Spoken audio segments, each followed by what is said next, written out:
اب اس میں آخری بات یہ ہے، اس کے لیے چند اصول ہیں کہ نقص نہیں ہونا چاہیے کس میں، قربانی کے جانور، لیکن بعض مطلب نقص ہوتا ہے۔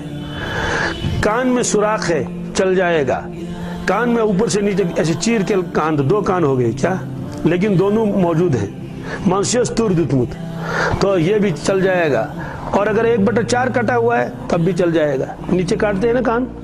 اگر 1/4 سے زیادہ کٹا ہے، 1/3 کٹا ہے، اب یہ کہا جائے گا یہ اب جائز نہیں ہے، یہ نقص سمجھا جائے گا، بڑا والا نقص۔ اور اگر کان ہے ہی نہیں، کان ہے ہی نہیں تو یہ بھی نہیں لگے گا، کیونکہ اس کا ایک عضو ہی نہیں ہے، تو کان تو مستقل ایک عضو سمجھا جاتا ہے۔ اور اگر چھوٹے چھوٹے ہیں چھوٹے چھوٹے چل جائے گا۔ سینگ میں تو بہت چھوٹ ہے، کیونکہ سینگ مستقل عضو نہیں ہے، یہ بغیر سینگ کے قربانی کر سکتے ہیں۔ آپ دیکھیں بغیر سینگ کے بھیڑ زیادہ وہی بغیر سینگ کے ہوتے، تو سینگ مستقل آرگن وہ شمار نہیں کیا جاتا، بھائی ایک عضو ہے یہ، اور اس لیے سینگ چاہے کتنا بھی ٹوٹ گیا ہو، سارا ٹوٹ گیا ہو تب بھی لگے گا۔ البتہ اگر سینگ جڑ سے نکلا ہے، کس سے، جیسے ڈوزر آ جاتا ہے اور کسی درخت کو جڑ سے نکالتا ہے تو وہ زمین بھی نکالتا ہے، وہاں گڑھا بھی ہو جاتا ہے، اگر ایسی شکل ہے تب تو اس گڑھے کی وجہ سے وہ جو جڑوں سے کے ساتھ وہ نکل آیا تب اس کی وجہ سے وہ نہیں لگے گا، باقی چاہے وہ کتنا بھی ٹوٹا ہوا ہو سینگ، اس پہ کوئی پرواہ نہیں ہے۔ آنکھ کے بارے میں تو یہ ہے کہ اندازہ لگ جائے کہ روشنی نہیں ہے تو نہیں لگے گا۔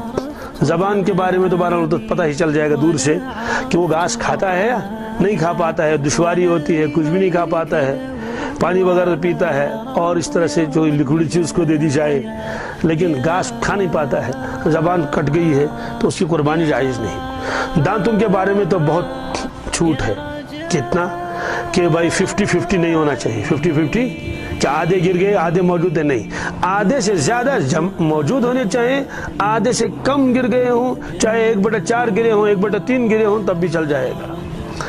دم کا بھی یہ حکم ہے، 1/4 معاف ہے، 1/3 معاف نہیں ہے۔ ٹانگ کا بھی یہی حکم ہے، ایک والی ٹانگ ٹوٹ گئی ہے لیکن وہ زمین پر سہارا اس کا لے رہا ہے اور چل رہا ہے، لگ جائے گا، لیکن اگر بالکل سہارا نہیں لے رہا ہے اور اس کو گھسیٹ کے اس ٹانگ کو لے جا رہا ہے تو اس کی جائز نہیں۔ تھن کے بارے میں حکم یہ ہے، ایک تھن خراب ہو گیا بکری کا نہیں لگے گی، کیوں بکری کے 2 ہی تھن ہوتے ہیں نا، اور بھینس کے گائے کے 4 تھن ہوتے ہیں، 4 میں سے ایک خراب ہو گیا لگ جائے گا کیونکہ 1/4 ہی ہے۔ گابن شکمدار یساش اگر قریب الولادت ہے تو مکروہ ہے، اس کو ذبح نہیں کرنے سے۔ قریب الولادت کا مطلب ہے بس یہی 15 دن اور 20 دن اور مہینے کے آس پاس، بس یہ بھائی آپ اس کو ذبح مت کرو، رکھو اور دوسرا جانور اس کے بدلے میں لاؤ۔ لیکن اگر معلوم ہے ابھی تو اس کے 4 مہینے باقی ہیں، 3 مہینے باقی ہیں تو اس کو قربان کر سکتے ہیں۔ اب سوال ہے کہ جب اس کو ذبح کر لیا اس کے پیٹ میں تو بچہ ہے، اس کا کیا ہوگا؟ اگر وہ زندہ ہے تو اس کو بھی ذبح کریں گے، اس لیے کہ وہ الگ جان ہے، یہ الگ جان ہے، اور اگر وہ مر چکا ہے تب تک تو خود مردہ ہے، اس کو پھینک دینا ہے، اس کو استعمال نہیں کر سکتے۔